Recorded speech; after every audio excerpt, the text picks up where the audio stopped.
भारत के पहले प्रधानमंत्री जवाहरलाल नेहरू के बारे में तो हम सभी जानते हैं, पर भारत के इस महान स्वतंत्रता सेनानी, देशभक्त और महानायक जो भारत को आज़ाद कराने के लिए सालों साल जेल में रहे और अंततः दूसरे नायकों के साथ भारत को आज़ाद करवा कर ही दम लिया, के पीछे अगर कोई शख्सियत हर कदम पर उनके साथ खड़ी थी, उनके साथ आंदोलनों में हिस्सा ले रही थी, तो वो थी कमला नेहरू।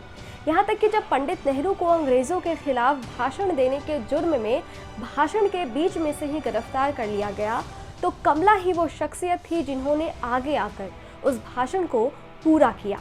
नमस्कार, मैं अदिति शाह, स्वागत है आप सभी का साहित्य तक के इस कार्यक्रम में, जहां हम मना रहे हैं जश्न आज़ादी के 75 सालों का जलसा। और मैं आपको सुना रही हूं आज़ादी के दीवानों की, महानायकों की अनसुनी कहानी। आज की कहानी है महान क्रांतिकारी, वीरांगना और देशभक्त कमला नेहरू की, जिन्होंने देश की आज़ादी के लिए अपने शरीर, स्वास्थ्य और सुखों को भुला दिया, जो उस जमाने में भी देश के सबसे प्रभावशाली परिवार में शुमार नेहरू खानदान की बहू और पंडित जवाहरलाल नेहरू की पत्नी थी। कमला का जन्म 1 अगस्त 1899 को दिल्ली के एक कश्मीरी ब्राह्मण परिवार में हुआ। उनके पिता का नाम जवाहरलाल मल और मां का नाम राजपति कौल था। जवाहरलाल मल दिल्ली के एक प्रमुख व्यापारी थे। कमला नेहरू के 2 भाई थे, कमला चंद बहादुर कौल और कैलाशनाथ कौल। उनकी एक छोटी बहन भी थी जिसका नाम स्वरूपा था। कमला देखने में बहुत खूबसूरत, शांत और सरल स्वभाव की एक साधारण सी लड़की थी।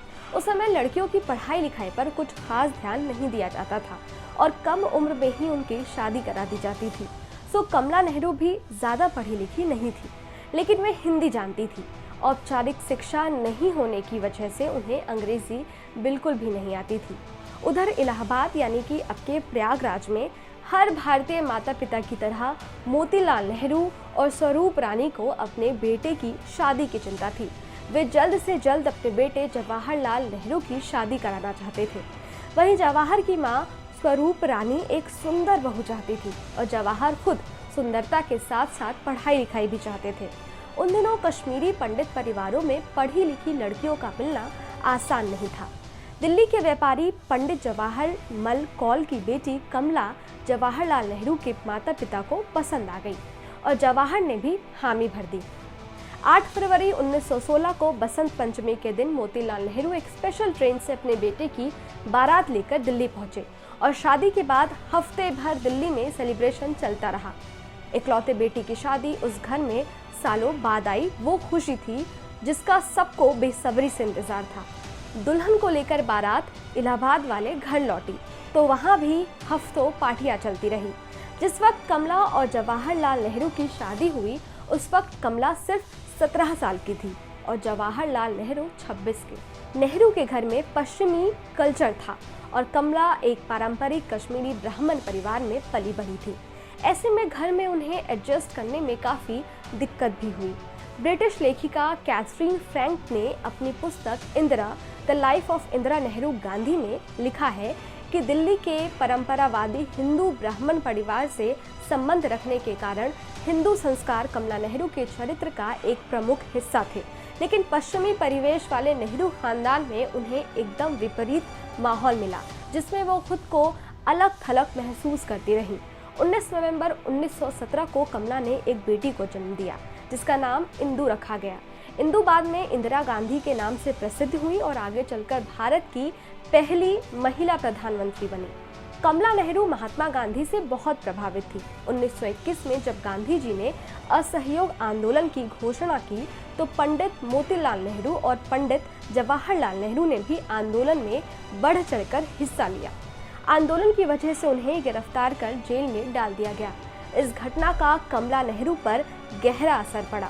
वे भी आंदोलन में शामिल हो गईं। उन्होंने विदेशी कपड़ों की होलियां जलाई।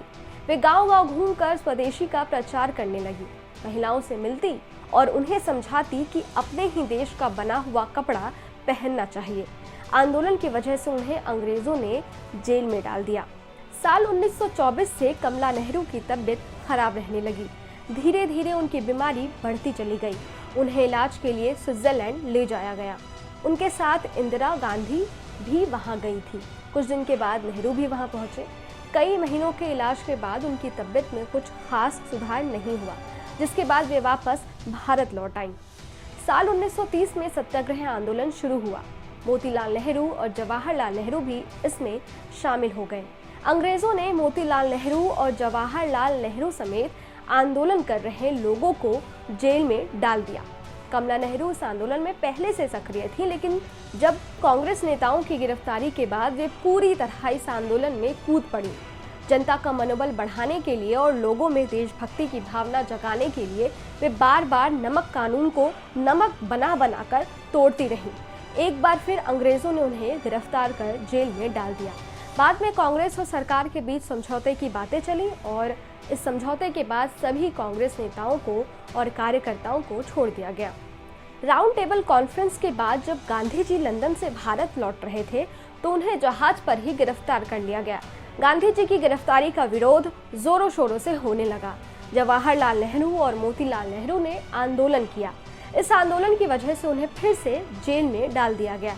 इस बार मोतीलाल नेहरू 6 महीने और जवाहरलाल नेहरू 2 साल के लिए जेल गए। कमला नेहरू एक बार फिर सामने आई और आंदोलन किया। इस बार उन्हें भी 3 महीने के लिए लखनऊ जेल में डाल दिया गया।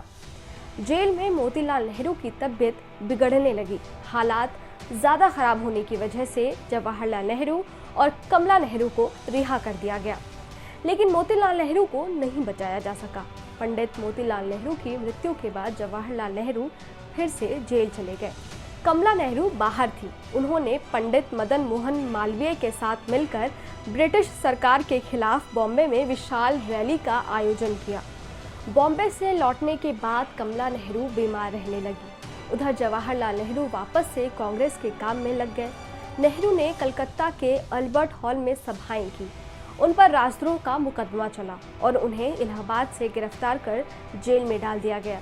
इधर कमला नेहरू की तबीयत और ज़्यादा खराब हुई तो उन्हें नैनीताल के भोवाली सैनिटोरियम भेज दिया गया। जांच में पता चला कि उन्हें टीबी हुआ है। उस समय टीबी एक लाइलाज बीमारी थी। जब नैनीताल के हॉस्पिटल में भी कोई फ़ायदा नहीं हुआ तो उन्हें जर्मनी ले जाया गया। अब वहाँ भी कोई फ़ायदा नहीं हुआ तो उन्हें स्विट्ज़रलैंड भेज दिया गया। पत्नी की तबीयत नाजुक होने के चलते जवाहरलाल नेहरू को जेल से रिहा कर दिया गया। जेल से छूटते ही नेहरू स्विट्ज़रलैंड जा पहुंचे। 28 फरवरी 1936 को कमला नेहरू की मृत्यु हो गई। मृत्यु के समय उनके पास जवाहरलाल नेहरू, इंदिरा गांधी और फिरोज गांधी भी मौजूद थे। कमला नेहरू का दाह संस्कार स्विट्ज़रलैंड में ही किया गया। नेहरू दाह संस्कार के बाद उनकी अस्थियां इलाहाबाद ले आए थे। देश में लाखों जनता की मौजूदगी में त्रिवेणी संगम पर अस्थियों को विसर्जित कर दिया गया। भारतीय स्वतंत्रता संग्राम में कमला नेहरू ने बढ़ चढ़कर हिस्सा लिया। कमला नेहरू में देशभक्ति की भावना कूट-कूट कर भरी हुई थी। वे देशभक्ति में अपने शरीर, स्वास्थ्य और सुखों को भूल जाया करती थी। कमला ने अपने पति जवाहरलाल नेहरू का हर कदम पर साथ दिया और आंदोलनों में बढ़ चढ़कर हिस्सा लिया। अगर कमला नेहरू नहीं होती तो शायद जवाहरलाल नेहरू भारत के स्वतंत्रता संग्राम में उतनी प्रभावी भूमिका नहीं निभा पाते जितना उन्होंने पारिवारिक सहयोग के साथ निभाया। साहित्य तक इस महान देशभक्त वीरांगना को पूरे देशवासियों की ओर से नमन करता है। शुक्रिया।